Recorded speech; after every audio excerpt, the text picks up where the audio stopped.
Hello दोस्तों, कैसे हैं आप सब लोग। आशा करता हूं कि आप सब लोगों की इन्वेस्टिंग जर्नी अच्छी चल रही होगी।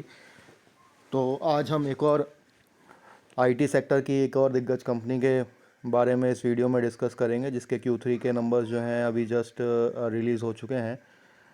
करीब शाम को 5 बजे के करीब इसके जो अर्निंग्स थे वो रिलीज़ हुए हैं। तो काफ़ी शॉकिंग रहे हैं इसके फाइनेंशियल रिव्यूज़। तो देखते हैं कि किस तरह के फाइनेंशियल रिजल्ट्स आए हैं, क्योंकि एज़ कम्पेयर टू इन्फोसिस और टीसीएस और विप्रो उन्होंने बहुत अच्छे और शानदार रिटर्न्स बना के दिए हैं और अच्छे फाइनेंशियल अर्निंग्स अपने शो किए हैं। तो काफ़ी अच्छा परफॉर्मेंस रहा था पिछले क्वार्टर में, लेकिन इस कंपनी का काफ़ी शॉकिंग रहा है। तो शॉकिंग कैसे है तो देखते हैं। और अगर आप लोगों को ये वीडियो पसंद आएगा दोस्तों, तो प्लीज़ इसको लाइक करें, सब्सक्राइब करें और शेयर करें। और डिस्क्लेमर के तौर पे मैं बता दूं कि ये सिर्फ एक एजुकेशन पर्पस पे मैं आप लोगों को बता रहा हूँ ये वीडियो, जिससे कि आपको जितनी भी इंफॉर्मेशन है वो अपडेट हो सके कंपनी से रिलेटेड। तो मेरा कोई इसमें इन्वेस्टिंग रिकमेंडेशन नहीं है। आपको अगर ये अच्छा लगता है आप अपनी खुद की रिसर्च करें। हालांकि मैं आप लोगों को बता दूं कि एलटीआई और माइंडट्री का दोनों का मर्जर हो ही चुका है, तो ये फिफ्थ लार्जेस्ट कंपनी बन चुकी है अब इंडिया की। तो और जितने भी माइंडट्री के क्लाइंट्स थे और जितने भी एलटीआई के क्लाइंट्स थे वो भी अब एक हो चुके हैं। तो काफ़ी अच्छे इसकी ग्रोथ आने वाले, अगर मैं लॉन्ग टर्म की बात करूं तो लॉन्ग टर्म के प्रोस्पेक्ट में काफ़ी अच्छी ग्रोइंग कंपनी होने वाली है। और हालांकि इसके अभी के फाइनेंशियल जो रिजल्ट्स आए हैं इस क्वार्टर के ज़्यादा अच्छे नहीं हैं, लेकिन फिर भी अगर हम लॉन्ग लॉन्ग टर्म के प्रोस्पेक्टिव में देखेंगे तो ये बहुत ही फास्ट ग्रोइंग कंपनी है। आज भी इसका जो पीई है अपने पीयर कंपैरिजन से अगर हम कंपेयर करें, इसके जो कॉम्पिटिटर्स हैं उससे कंपेयर करें, तो अभी भी इसका पीई बहुत ज़्यादा है और काफ़ी हाई पीई पे ये ट्रेड कर रहा है, विच मीन्स के जो इसको मार्केट है वो काफ़ी अभी भी इसको इज्जत देता है, रिस्पेक्ट करता है। तो लेट्स बिगिन दिस वीडियो।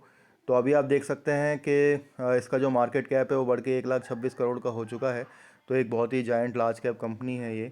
और इसका जो अभी करंट प्राइस चल रहा है 4,268 का चल रहा है, जो कि अपने ऑल टाइम लो के काफ़ी करीब है। तो इसका अगर मैं करंट पी की बात करूं तो 38.3 का है।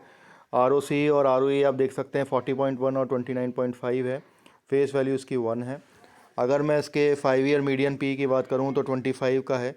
और 3 ईयर का जो मीडियन पी है वो 32 का है। और 1 ईयर का मीडियन पी 29 का है। तो देखा जाए तो अभी भी ये थोड़ा सा प्रीमियम उस पर ट्रेड कर रहा है, प्रीमियम प्राइस पे ट्रेड कर रहा है।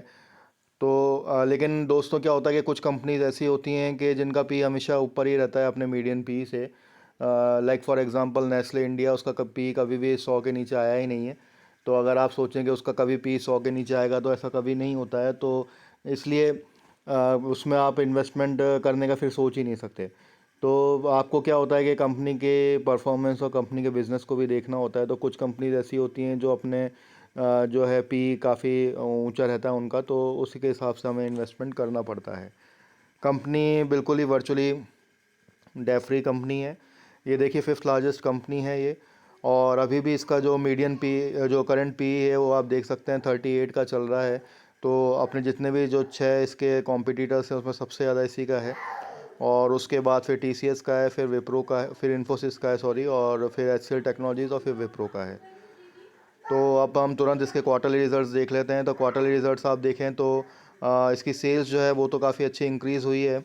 7,949 से 8,326 में हुई है अगर मैं क्वार्टर ऑन क्वार्टर कंपेयर करूँ तो।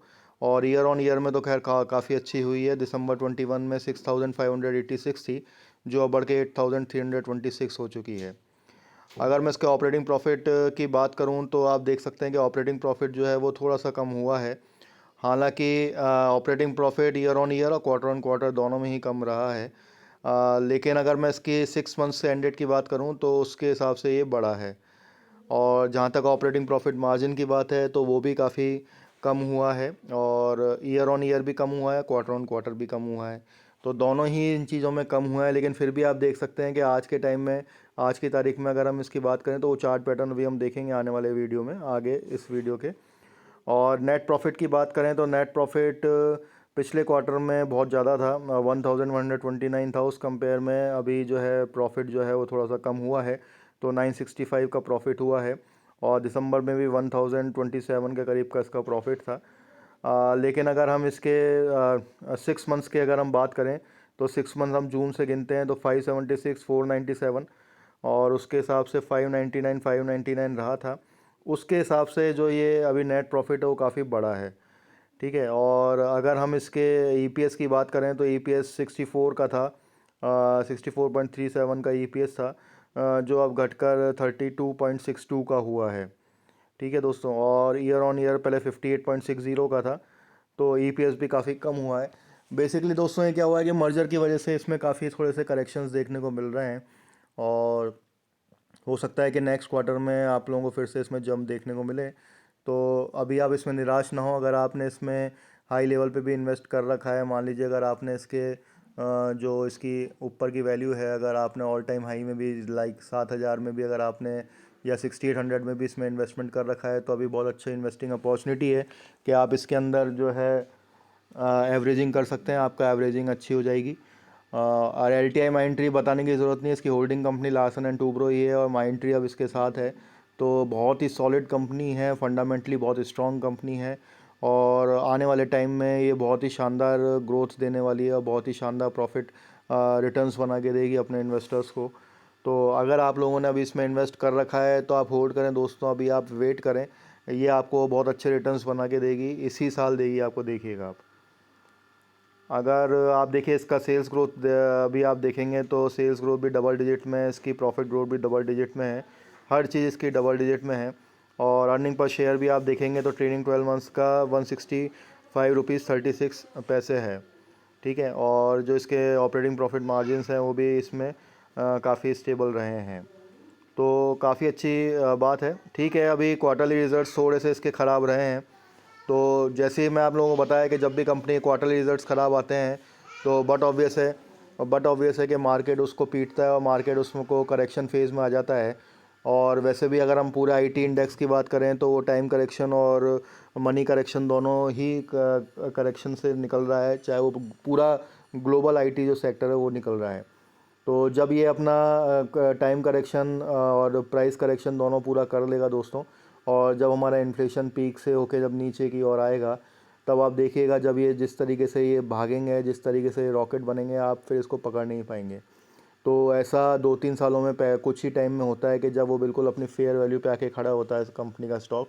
तो यही एक अपॉर्चुनिटी होती है, यही एक टाइम होता है इसमें इन्वेस्ट करने का, ठीक है दोस्तों। और अगर मैं इसके शेयर होल्डिंग पैटर्न्स की बात करूं तो आप देख सकते हैं कि प्रमोटर्स ने थोड़ी सी होल्डिंग घटाई है अपनी, और वहीं पे एफ ने बढ़ाई है, डी ने बढ़ाई है और पब्लिक ने भी बढ़ाई है, ठीक है। अब हम इसका तुरंत एक चार्ट पैटर्न देख, तो आज का आप इसका चार्ट पैटर्न देखेंगे तो आज के ट्रेडिंग सेशन में 0.66 पॉजिटिव % से ये रिटर्न बना के दिए हैं इसने। और अगर हम एक साल की बात करें तो ये काफ़ी टूट चुका है, काफ़ी करेक्ट हो चुका है, -33.21% पे इसने नेगेटिव रिटर्न दिए हैं। मेरी भी इसकी जो परचेज़ रही है, जो इसकी बाइंग रही, काफ़ी ऊपरी लेवल पे रही है, तो मैंने during the course of this correction time मैंने इसमें एवरेजिंग करी है। और अगर हम 5 साल के रिटर्न्स की बात करें तो अभी भी ये कंपनी 242% के रिटर्न दे रही है। और ओवरऑल की बात करें तो 510% रिटर्न दिए हैं इसने। और कंपनी ज़्यादा पुरानी नहीं है, सिर्फ 9 साल पुरानी कंपनी है, तो बहुत ही शानदार इसने रिटर्न्स बना के दिए हैं। अगर हम इसके सपोर्ट लेवल की बात करें तो आप देख सकते हैं कि इसका सपोर्ट लेवल अभी ये पूरा का पूरा जो है ये कंसोलिडेशन फेज़ चल रहा है इसका। ये चालू हुआ था मई 2022 से लेकर और आज तक, ठीक है। और इसका जो सपोर्ट लेवल निकल के आता है वो 4300 के अराउंड ही निकल के आता है। देखिए यहाँ पे 4000 निकल के आता है और यहाँ पे भी 3824। तो अभी ये अगर मान लीजिए यहाँ का लेवल ब्रेक करता है जो अभी इसका चल रहा है, तो ये 4196 का लेवल पकड़ेगा, और वहाँ पे फिर इसको अगर ये भी ब्रेक करता है तो 4000 के करीब का इसको सपोर्ट मिलेगा। और अगर ये भी तोड़ता है अगर ये सपोर्ट, तो ये 3900 के आसपास पहुँचेगा।